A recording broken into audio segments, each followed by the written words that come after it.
오늘은 세 겹줄로 기도하라 라는 제목으로 하나님의 말씀 전하도록 하겠습니다. 이솝 우화에 보면 얼룩소, 검은소, 붉은소 이렇게 세 마리의 소가 나오는 이야기가 있습니다. 이 소들 주위에는 이 소들을 잡아먹기 위해서 매일같이 기회를 엿보고 있는 사자가 있었습니다. 그러나 사자가 덤벼들면 이 세 마리의 소는 항상 함께 대항을 해서 사자를 물리쳤기에 이 사자는 이 소들을 잡아먹을 수가 없었습니다. 어떤 때는 서로 떨어져서 풀을 뜯고 있어서 한 마리에게 달려들면 어느샌가 언제 갔는지 모를 정도로 이 다른 소들이 달려들어서 제 동무 소를 도와 사자를 대항했기에 사자는 번번이 허탕을 칠 수밖에 없었습니다. 그러던 어느 날 풀밭에 얼룩소가 따로 떨어져 풀을 뜯고 있을 때 사자가 그 얼룩소에게 은근한 목소리로 이렇게 이야기했습니다. 세 마리의 소 중에서 가장 힘센 것은 자기라고 붉은 소가 뽐내는 거야. 이렇게 이야기했습니다. 이 말을 들은 얼룩소는 기분이 좋지 않았죠. 여태까지 셋이서 똑같이 힘을 합쳐서 이 사자를 대항했는데 건방지게 자기가 모든 일을 다한 것처럼 사자를 물리친 것처럼 얘기하는 이 붉은 소가 싫었습니다. 사자는 얼룩소에게 이렇게 거짓말을 해놓고는 다른 두 소들에게 가서도 똑같이 얘기했습니다. 야, 세 마리 가운데 얼룩소가 있잖아. 자기 때문에 다른 짐승들이 너희들을 해하지 못한다고? 야, 그렇게 말하던데 야, 그거 정말이야? 유언비어죠. 두 마리의 소는 이 얼룩소가 한 말을 듣고는 또 똑같이 화가 났습니다.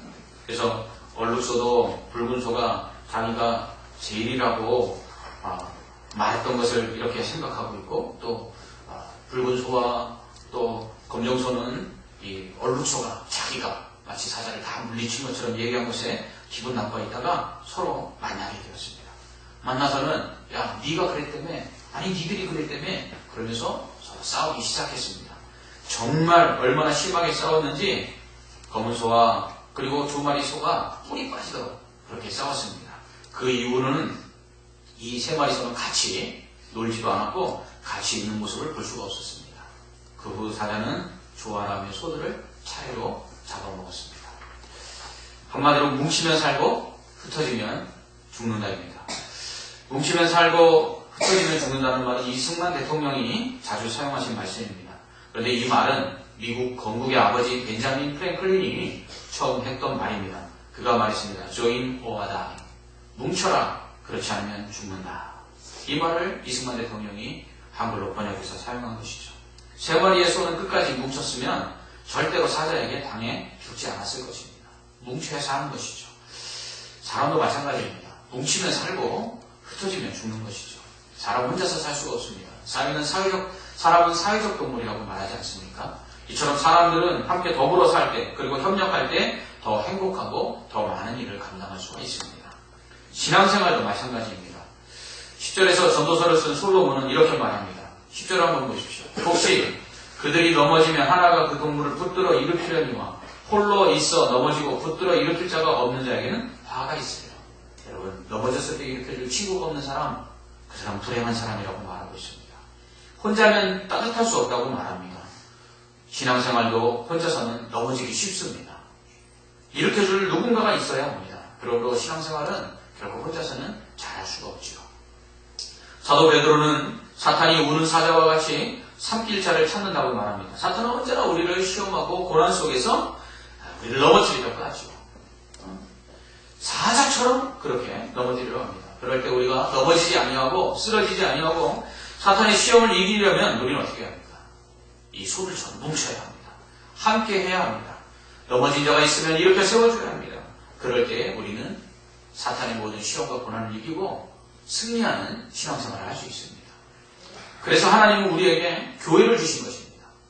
이 교회 안에서 우리는 서로 하나가 되어 서로를 도우며 함께 신앙생활을 하도록 하나님께서 우리에게 교회를 주신 것입니다. 이렇게 믿는 자들이 교회 안에서 하나가 될 때 신앙의 성장도 있는 것이고 신앙 속에서 일어나는 여러 가지 환난이나 시험, 문제들을 쉽게 해결할 수 있는 것입니다. 하지만 이 땅 위에 있는 교회는 불완전합니다. 우리는 교회가 분열되고 하나 되지 못하는 모습을 볼 때가 있습니다. 심히 안타까울지 않을 수가 없는데요. 왜 교회가 하나 되지 못할까요? 이것은 성도의 이중성 때문입니다. 예수 그리스도를 믿음으로 죄사함을 받은 성도들은 죄사함을 받았으나 여전히 죄 가운데 죄와 싸우고 있는 연약한 사람들입니다. 우리는 예수님으로 인해 죄사함을 받았으나 그렇다고 죄를 짓지 않을 수 있는 거룩한 사람은 또 아니라는 것입니다. 완전히 거룩한 존재가 아니죠. 우리는 여전히 죄와 싸워야 되고요. 때로는 죄에 넘어져서 죄를 짓는 불완전한 존재입니다. 그러므로 교회는 그리스도를 믿음으로 죄를 용서받았지만 여전히 죄를 지을 수밖에 없는 불완전한 성도들의 모임이라는 것입니다. 그러므로 교회 역시 불완전한 성도들처럼 교회는 불완전한 것입니다. 교회는 하나님의 백성들이 모여있는 교회이지만 그러나 죄를 지을 수밖에 없는 연약한 하나님의 백성들이 모여있는 교회. 그렇기 때문에 이러한 성도의 이중성 때문에 교회 역시 불완전할 수밖에 없는 것입니다. 그러므로 지상에 있는 교회는요, 문제없는 교회가 없습니다. 그러니까 좋은 교회란 문제가 적은 교회지 문제가 없는 교회가 아니라는 것입니다. 이러한 불완전한 교회의 가장 큰 문제라고 한다면 교회 안에서 점점 성도 간의 사랑이 약화되고 있다는 점입니다. 함께 해서 신앙을 서로 북돋아주고 격려함으로 승리하며 이 험한 세상에서 끝까지 죽고까지까지 믿음을 지키도록 서로 함께 해야 되는데 점점 갈수록 교회가 이러한 사랑이 약화되고 있습니다. 바울은 고린도전서 13장에서 이렇게 말합니다. 사랑이 없으면 아무것도 아니다. 교회가 사랑을 잃어버리면 교회는 더 이상 교회가 아닌 것입니다. 교회는 사랑이 있어야 합니다. 사랑은 교회가 과연 교회인가를 판가름하는 시금석입니다. 그런데 이런 사랑이 점점 교회 안에 약해지고 있다는 것입니다. 왜 교회가 사랑해야 합니까? 그것은 예수님께서 화목제물로 이 땅에 오셨기 때문입니다. 십자가에 달려 죽으신 주님은 우리와 하나님 사이를 갈라놓은 죄를 제거해 주심으로 하나님과 우리 사이에 막힌 담을 허물으셨습니다. 죄로 인해서 하나님과 원수되었던 우리는 예수님으로 인해 하나님과 화목하게 되었을 뿐만 아니라 하나님을 아버지, 곧 하나님 아빠라 부를 수 있게 되었습니다. 아바는 아이들이 아버지를 부르는 말입니다. 우리나라 말로 아빠에 해당하죠. 그러니까 우리는 하나님의 자녀가 된 것입니다. 예수님을 믿음으로 인해서 온 우주를 창조하시고 통치하시는 그 하나님을, 왕 되신 하나님을 감히 아빠 이렇게 부를 수 있는 것입니다. 구약 성경에 보면 하나님의 이름을 제대로 부를 수가 없어서 이스라엘 사람들은 하나님의 이름이 성경에 나오면 그냥 아무 말 하지 않고 그냥 넘어갔던 그 하나님의 이름, 그 하나님을 우리는 감히 아빠라 부를 수 있다는 사실입니다. 이것이 예수님 때문에 가능해진 것입니다. 예수님이 하나님과 우리 사이를 화목하게 하셨기 때문에 이렇게 된 것이죠. 뿐만 아니라 예수님은 사람과 사람 사이의 관계없이 화목하게 만드셨습니다. 아담이 범죄한 이후에 일어난 일은 무엇입니까? 사람과 사람 사이의 관계가 다 깨진 겁니다. 하와를 만들어 주셨을 때 아담이 처음으로 고백한 말이 뭐죠? 이는 내 뼈 중에 뼈요, 살 중에 살. 얼마나 사랑하면 그렇게 이야기했겠습니까? 이건 그것입니다. 당신은 내 목숨이야. 당신은 나야. 이렇게 고백한 거죠. 그런데 범죄한 이후에 아담이 하와에게 한 말이 무엇입니까? 하나님 당신이 준 저 여자가. 여러분, 당신이 준 저 여자가. 뼈 중에 뼈요, 살 중에 살이 했던 그 하와에게 하나님 당신이 준 저 여자 때문에 내가 선악과를 먹고 죄를 범했다라고 모든 죄를 전가하는 것을 볼 수 있습니다. 뿐만 아니라 아담의 큰아들 가인은 아우와 아벨을 살인합니다. 최초의 살인은 존속살입니다. 존속살. 죄로 인해 형제가 형제를 죽이는 결과가 발생한 것이죠. 이처럼 죄로 인해 사람과 사람 사이의 관계는 사랑이 아닌 미움과 살인의 관계로 바뀌게 됩니다. 이러한 깨어진 인간관계 역시 예수님의 십자가의 대속의 은혜로 화목하게 된 것이죠. 바울은 예수님께서 십자가에서 죽으심으로 인해서 유대인과 이방인 사이에 막힌 담이 허물어졌다고까지 말하고 있습니다. 유대인들은 이방인을 뭐라고 얘기했죠? 지옥불에 쓸 불쏘시개다. 그렇게 얘기했습니다. 그런 이방인과 유대인 사이에 막힌 담이 허물어졌습니다. 예수님은 그렇게 사람과 사람 사이의 관계를 회복시키신 것이죠. 이렇게 예수님은 죄로 깨어진 하나님과 우리 사이를 뿐만 아니라 사람과 사람 사이에 깨어진 관계들을 화목하게 만드셨습니다. 뿐만 아니라 이렇게 화목 제물 되신 예수님은 예수님을 믿고 구원받은 우리, 예수님을 따르는 우리 역시 예수님처럼 화목해 하는 사명을 주셨습니다. 고린도후서 5장 18절에서 바울은 모든 것이 하나님께로 났으며 그가 그리스도로 말미암아 우리를 자기와 화목하게 하시고 또 우리에게 화목하게 하는 직분을 주셨다. 이렇게 말합니다. 그래서 우리는 사람들에게 복음을 전해서 그 죄를 깨닫게 하고 예수님을 믿어 하나님과 화목하게 하는 사명을 우리가 받았고요. 뿐만 아니라 사람과 사람 사이에 깨어진 관계 속에 들어가서 그들을 화목케 하는 우리는 피스메이커, 화평케 하는 자의 사명을 우리가 받은 것입니다. 이처럼 진정한 그리스도의 성도라면 사람과 사람 사이를 화목하게 하는 사람이 되어야 돼요. 어떤 사람은 입만 열면 사람과 사람 사이에 다툼이 일어나게 하는 사람이 있는데 이러면 진짜 예수 잘 믿는 사람이라고 할 수 없어요. 예수 잘 믿는 사람은요 언제나 화목케 하는 다리가 되는 사람입니다. 그래서 언제나 관계 속에서 서로 이해하고 서로 용서하고 서로 하나가 될 수 있도록 다리가 되는 이 화목케 하는 사람, 그것이 바로 예수 믿는 사람이 해야 할 사명이라는 것입니다. 이렇게 우리가 화목케 하는 사명을 잘 감당할 때 교회는요 사랑이 넘치게 되고요 진정으로 정말 행복한 교회가 되는 것이죠. 바울은 예수님께서 피값을 주고 교회를 사셨다라고 말합니다. 예수님께서 십자가에 달려 죽으시면서 흘리신 그 보혈의 은혜로 구원받은 성도들은 교회로 하나님께서 부르셔서 그 교회 안에서 하나가 되도록 하셨다는 것입니다. 그러니까 예수님께서 십자가에 죽으실 때부터 의도하신 바가 무엇입니까? 그것은 모든 믿는 자들이 교회의 일원이 되어서 서로 사랑하도록 하기 위해서 십자가에서 죽으셨다는 거예요. 그러니까 예수 믿는 사람들은 예수 믿으면서부터 교회의 일원이 되는 것입니다. 그래서 우리는 예수를 믿으면 당연히 교회에 나와야 되는 것입니다. 그리고 그 가운데서 우리는 화목케 하신 그 주님의 사랑과 은혜를 깨닫고 우리도 화목하여 서로 사랑해야 하는 것이죠. 여러분 가정과 직장이 화목할 때 행복하지 않습니까? 교회도 마찬가지입니다. 여러분 교회에 나와서 가장 행복하고 가장 즐거울 때가 언제입니까? 화목할 때 아닙니까? 사람들하고 관계가 좋을 때 여러분 교회 오는 것이 행복하지 않습니까? 잠언 17장 1절은 마른 떡 한 조각만 있고도 화목하는 것이 제육, 고기가 집에 가득하고도 다투는 것보다 낫다고 말씀합니다. 여러분 아무리 맛있는 그 음식이 집에 가득하여도 그 집이 서로 사랑이 없으면 집에 들어가고 싶지 않죠. 교회 가운데 분열과 다툼은 교회를 천국이 아닌 지옥이라고 생각할 만큼 진덜머리 나게 만들지 않습니까? 그러므로 교회는 화목할 때 이 땅에 세워진 진정한 작은 교회로서의 그 역할을 감당하는 것입니다. 그러므로 예수님을 믿고 교회의 일원이 된 모든 성도들, 우리는 화목해 하는 사명을 받아서 서로 화목하며 서로 교제하며 서로 사랑해야 합니다. 이렇게 하나가 될 때 교회는 온전한 모습 속에서 성장할 수 있고요. 그리고 그 안에 있는 성도들이 아름답게 신앙이 자라날 수 있는 것입니다. 비록 지상에 있는 교회가 불완전하지만 교회가 사랑 가운데 화목할 때에 이 지상의 교회가 불완전한 가운데서도 천국과 같이 변화될 줄 믿습니다. 과거에는요, IQ가, 지능지수가 높은 사람이 잘 산다고 그렇게 평가받았습니다. 그러나, 얼마 전까지는 또 EQ, 즉, 감성지수. 사람이 건강한 감수성을 가지고 있는 사람이, 잘 산다라고 그렇게 이야기했습니다. 그러나, 지금 이 시대는 SQ, 즉, 사회성 지수가 높아야 잘 사는 세상이라고 말하고 있습니다.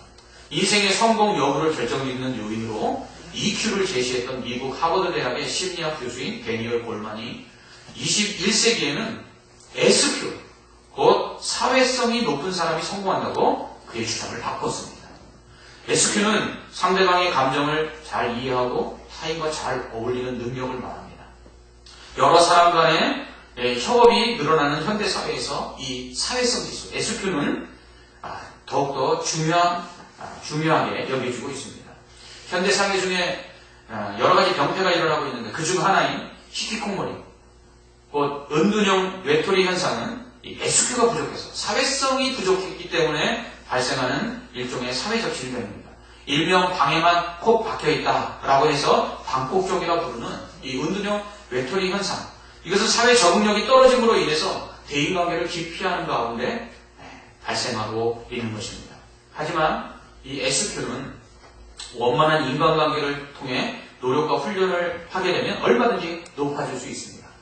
일반 회사에서도 직원을 채용하는 시에 이 SQ를 중시한다고 합니다.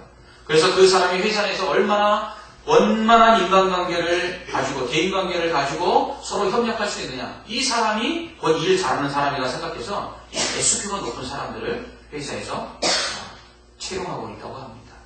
그러므로 성도들도 SQ가 높아야 신앙생활 잘할 수 있습니다. 그래서 교회 안에 들어와서 성도들과 원만한 대인관계를 갖고 친밀한 교제를 하는 사람이 신앙생활을 잘할 수 있는 것입니다. 성도들이 다른 구성원들과 다른 성도들과 연합하고 화목하는 이 평가 지수, 소셜 코션트라고 말하는 SQ가 높은 교회일수록 교회는 더욱더 아름다운 공동체의 모습을 가지고 성장해 가는 것이죠. 그래서 누군가는 이 사회성 지수, SQ가 교회 안에 높을 때 이것은 또 다른 SQ, 곧 소셜 코션트가 아닌, 사회성 지수가 아닌 스피리추얼 코션트라고 해서 영성 지수가 높은 교회다라고 말하고 있습니다. 그러니까 성도들이 서로 화목하고 성도들이 더 서로 사랑 안에서 교제하는 그 교제가 친밀하게 일어나는 그 교회일수록 영적인 지수도, 영성도 더욱더 높다는 것입니다. 저는 여기에 전적으로 동의합니다. 가족 간에도 누가 더 다른 구성원들을 챙겨주죠? 누가 더 다른 가족들을 더 보살펴주죠? 성숙한 사람입니다. 자녀보다는 부모가 자녀를 더 챙기죠. 동생보다는 손이 형제들이 동생을 더 챙겨줍니다. 이처럼 다른 사람과 화목하고 더 좋은 유대관계 속에 있는 사람은 성숙한 신앙인일 수밖에 없는 것입니다. 예수님도 말씀하셨습니다. 너희 중에 큰 자가 작은 자를 섬기는 자가 되어야 된다. 여러분은 영적으로 성숙하신 분이십니까? 여러분이 만약 영적으로 성숙한 사람, 그래서 영적 지수가 높은 분이라면 여러분은 당연히 교회 안에서 많은 사람들과 화목하고 또 친밀한 교제를 유지하고 있는 것이 분명할 것입니다. 영성 지수가 낮은 사람, 또 신앙이 성숙하지 못한 사람은 어떻습니까? 교회 안에서 교제하는 사람의 수가 적을 수밖에 없습니다. 그러므로 우리는 교회 안에서 사회성 지수를 높여야 합니다. 즉 성도들과 더욱 친밀하게 교제해야 합니다. 그래서 그것이 곧 우리의 영성이 되어서 우리가 사랑할 수 없는 사람까지도 예수 그리스도께서 우리를 사랑하사 보여주신 그 십자가의 사랑으로 사랑할 수 있어야 합니다. 그럴 때 교회가 진정한 아름다운 천국이 되는 것이죠. 그러기 위해서 우리가 해야 될 일이 있어요. 그것은 서로 알아야 합니다. 친구들이 친해지는 것은 서로에 대한 나눌 때 친해지지 않습니까? 집안 이야기도 하고 성적도 스스럼없이 이야기하고 자신의 장점, 단점도 서로 다 나눌 때, 그럴 때 친해지는 것입니다. 그러므로 교회도 그렇게 서로 알아가야 돼요. 그런데 지상에 있는 이 교회가 점점 이 알아감이 약화되고 있습니다. 왜 그렇죠? 교회가 성장하면서 규모가 커져가기 때문이에요. 교회가 커져가다 보니까 성도들 간의 교제가 어려워지게 되고 서로 알아가는 것이 힘들게 됐습니다. 그래서 그냥 몇몇 아는 사람들끼리 뭉쳐요. 그런 가운데 많은 사람들이 소외되기 시작합니다. 교회는 등록했으나 목사와 교육자 외에는 아는 사람이 없이 예배만 드리는 성도들도 생겨났습니다. 그래서 교회들이 소그룹으로 묶어서 성도들 간의 화목과 교제를 시도해 봅니다. 전도회 그리고 구역 이렇게 작은 그룹으로 묶어서 성도들 간에 대그룹으로서는 하기 힘든 교제를 시도해 봅니다. 그러나 시대가 지나면서요, 이전 교회가 시행하였던 전도회나 구역이 또한 점점 약화되면서 교회는 점점 성도들 간의 친교가 더욱더 어려워지고 있습니다. 구역은 어느덧 여자들만의 모임이 되어버렸습니다. 심지어는 맞벌이와 여성의 사회적 진출이 많아지면서 구역은 더욱더 연세 드신 여자분들만 모이는 모임으로 전락해버리고 말았습니다. 전도회 역시 기성교인들의 친목 모임 정도로 축소되고 말았습니다. 새로운 사람이 들어와서 그 안에서 교제하는 그 교제의 모습들이 구역과 전도회에서 점점 사라지고 있는 것이 안타깝기만 합니다. 교회가 대형화되면서 많은 성도들 간의 친목과 교회가 어려워지므로 소그룹으로 나눠서 원활하게 이루어졌던 기존의 소그룹들이 시대가 바뀌면서 그 효과와 그리고 기능을 잃어가고 있는 것입니다. 그러다 보니까 새로운 신자들이 교회 안에서 적응하고 정착하는데 더 많은 시간이 걸리게 되고 있습니다. 심지어는 기존 성도들과 친교 없이 예배만 드리는 성도들도 양산되어지고 있습니다. 마치 예전에는 방 하나에 온 가족이 함께 삶으로 인해서 얼굴을 마주하는 시간이 많았습니다. 그러다 보니까 서로 이야기하고 서로 대화하고 그러다 보니까 화목했죠. 그러나 큰 집으로 이제 이사가고 이제 큰 집에 살게 되면서 각자 가족 구성원들이 각자 하나씩 다 방을 갖게 되고 방문을 달고 나니까 집에 들어와서 방문 닫아버리면 각자 다른 사람. 그래서 가족이지만 한 집이라는 한 지붕 안에 살고 있지만 그냥 주민등록상에 동거인으로 올라와 있는 그런 가족들이 굉장히 많았다는 것이죠.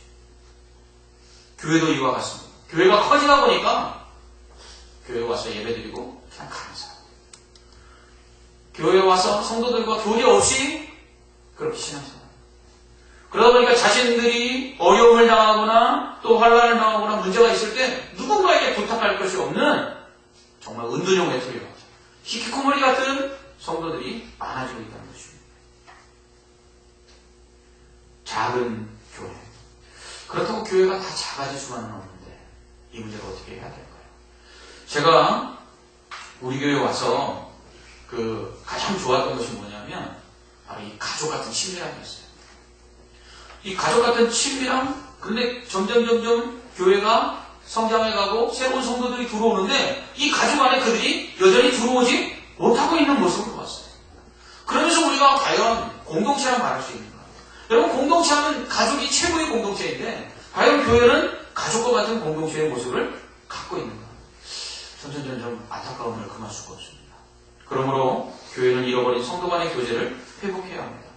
제가 부목사로 있던 교회에서는 교회가 개형화되면서 생겨난 성도 간의 교제의 어려움을 극복하기 위해서 구역을 가정교회로 전환하였습니다. 가정교회는 기존 구역처럼 성도들을 소그룹으로 묶어 매주 교배와 성경 공부를 하는 모임인데요. 구역과 다른 점이 있습니다. 그것은 남자와 여자가 함께 모인다는 것입니다. 거기에 자녀들이 함께 동참한다는 것입니다. 그래서 가족 중심의 모임입니다. 그리고 거기 반드시 식사가 있고요. 그리고 성경 공부와 기도, 그리고 삶에 대한 나눔이 있습니다. 기존 구역도 이런 기능들을 담당해 왔으나 가정교회는 그것을 좀 더 강화한 것입니다. 그런데 이와 가정교회에서 가장 중요한 부분은 바로 성경 공부와 기도, 그리고 삶에 대한 나눔입니다. 성경 공부가 약화되면 가정교회 지도자의 권위가 약화되는 것을 볼 수 있었습니다. 마치 목사가 설교가 약하면 목사의 권위가 약화되듯이 가정교회 지도자가 성경 공부를 잘 가르치지 못하면 그 모임이 약화되는 것을 볼 수 있었습니다. 또한 기도가 없으면 결국 모임이 힘을 잃어갔습니다. 왜냐하면 매주 모여서 자신의 삶을 나눈다는 것도 한계가 있죠. 한 석 달 정도 나누고 나면 더 이상 얘기할 게 없어요. 이제는 얼굴만 봐도 이 사람이 어떻게 한 주간 살았는지 뻔히 아는데 한 주간 어떻게 살았어? 나눌 게 없어요. 그런데 어떤 가정교회가 잘 되나 봤더니 기도하는 가정교회가 잘 돼요. 왜냐하면 기도의 제목은 항상 있고요. 작은 기도의 제목이라도 응답되면 그 함께 기도했기 때문에 응답받았다는 그 영적인 에너지가 그들을 더욱더 친밀하게 하나로 묶는 것을 볼 수 있었습니다. 그 속에서 사람들의 그 성장이 나타났고요. 그리고 그러한 가운데 결속력이 강화되는 것을 볼 수 있었습니다.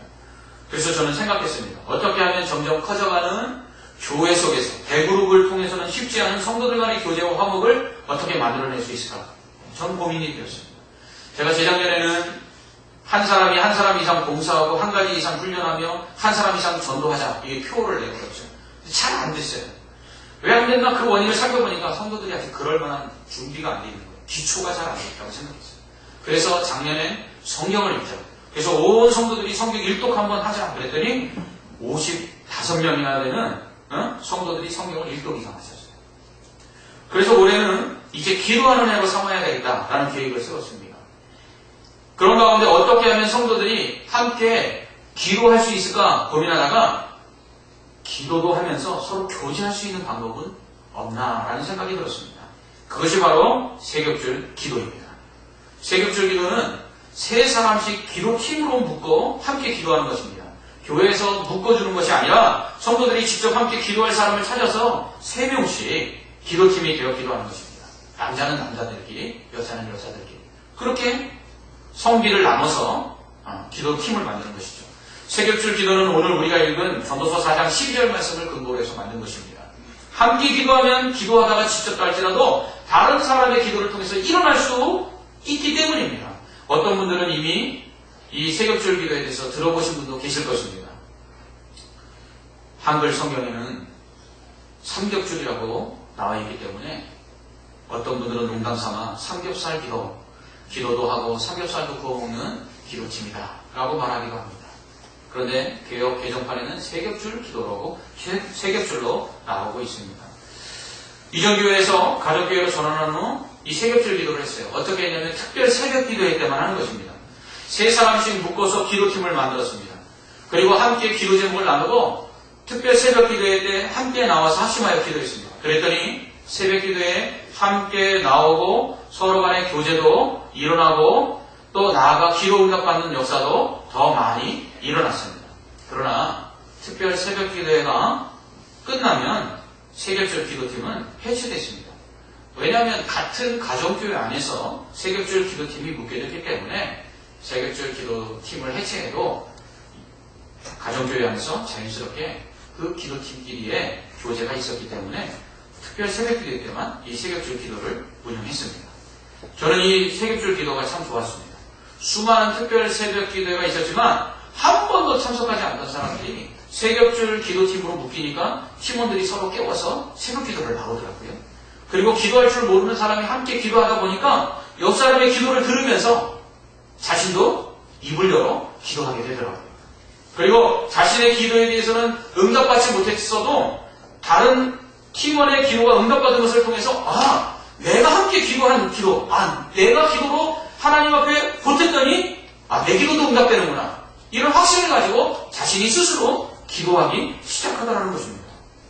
그리고 세겹줄 기도 이후에 가족교회에서도 친밀한 교제가 일어나서 가정교회 안에서 지속적으로 더 그렇게 교제하며 기도하는 모습을 볼 수 있었습니다. 그래서 이러한 경험을 바탕으로 올 2014년도 한 해 우리 교회는 세겹줄로 기도하라는 표어를 내걸고 함께 기도하려고 합니다. 1월 한 달 동안은 세겹줄 기도팀을 결성하는 시간을 드릴 것입니다. 다음 주에는 세겹줄 기도팀 신청서를 나눠드릴 것입니다. 그러면 기도하시면서 함께 기도할 두 분을 찾으셔야 합니다. 경험상 기도 잘하시는 분들과 먼저 기도팀이 되려고 기도 잘하는 사람 스카웃 전쟁이 일어나는 것을 볼 수 있었습니다. 그러니까 빨리 결정하셔야 합니다. 만약 기도팀 결성 기한 내에 기도팀을 만들지 못하신 분들은 교회에서 임의로 정해드릴 수밖에 없습니다.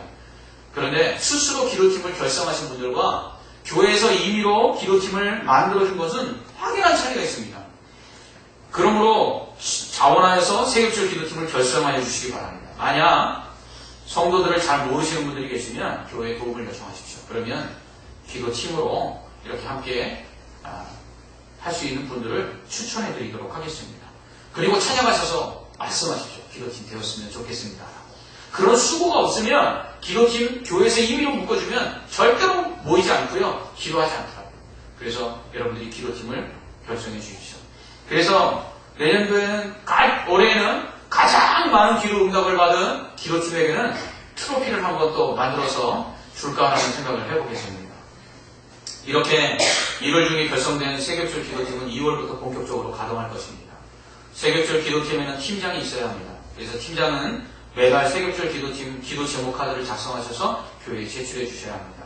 그러면 교회는 그것을 가지고 함께 기도할 것입니다. 이때 교회에 공개해도 되는 기도 제목인지 아니면 목사와 교육자들만 알고 있어야 될 비밀 기도 제목인지를 표시해 주시기 바랍니다. 그래서 공개적인 기도의 제목은 수요일이나 금요 기도회나 공개적으로 기도하는 기도 시간에 또 예배 시간에 함께 놓고 기도할 것입니다. 그러나 비밀스럽게 기도해 주기를 바라는 기도의 제목에 대해서는 저나 아니면 교육자들 안에서만 알고 함께 기도해 드릴 것입니다. 그리고 세겹줄 기도 게시판을 만들 것입니다. 그래서 기도팀들이 기도하고 있는 제목들을 공개하기를 원하고 함께 기도해 주기를 원하는 것들은 거기에 게시할 것입니다. 그리고 그 중에 응답받은 것들은 응답된 표시들을 할 것입니다.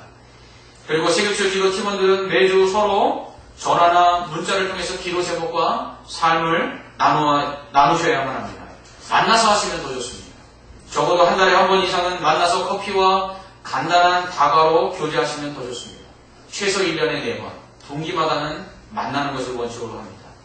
이렇게 될 때 세겹절 기도는 성도 간의 유대 관계를 더욱 친밀하게 만들고 나아가 기도를 통해 역사하시는 하나님의 놀라운 능력들을 체험하게 할 줄 믿습니다. 나아가 세겹절 기도팀을 통해서 향후 교제와 기도를 중심으로 한 소그룹을 활성화할 생각입니다.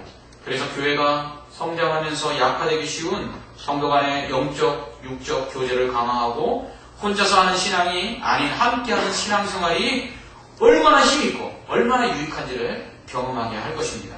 그리하여 교회는 함께 신앙생활하는 성도들로 이루어진 그리스도의 한 몸임을 증명하기를 원합니다. 마태복음 18장 18절에서 20절 이 말씀에서 예수님은 제자들에게 이렇게 말합니다. 진실로 너에게 이르노니 무엇이든지 너희가 땅에서 매면 하늘에서도 매일 것이요 무엇이든지 땅에서 풀면 하늘에서도 풀리리라. 진실로 다시 너희에게 이르노니 너희 중에 두 사람이 땅에서 합심하여 무엇이든지 구하면 하늘에 계신 내 아버지께서 그들을 위하여 이루게 하시리라. 두세 사람이 내 이름으로 모인 곳에는 나도 그들 중에 있느니라. 아멘. 우리의 기도는 매인 것을 푸는 힘이 있습니다. 두세 사람이 합심하여 기도하면 하나님이 무엇이든지 구하는 대로 이루어 주십니다. 두세 사람이 하나님의 이름으로 모여 기도하는 것에 하나님 함께 하시기 때문입니다. 성경은 쉬지 말고 기도하라고 말합니다. 그러나 혼자 기도하면 기도를 멈출 수밖에 없을 때가 참 많습니다. 그렇게 우리는 더더욱 세겹줄로 기도해야 합니다. 세겹줄은 쉽게 끊어지지 않듯이 세겹줄 기도는 쉽게 멈춰지지 않을 것입니다.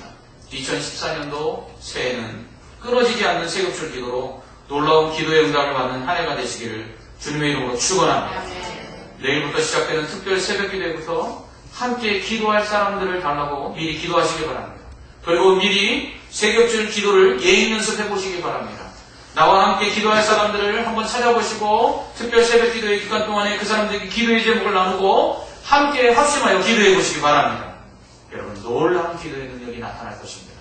세겹줄로 기도할 때 우리는 끊어지지 않는 기도 가운데 하나님의 놀라운 응답의 역사들을 경험하게 될 줄 믿습니다.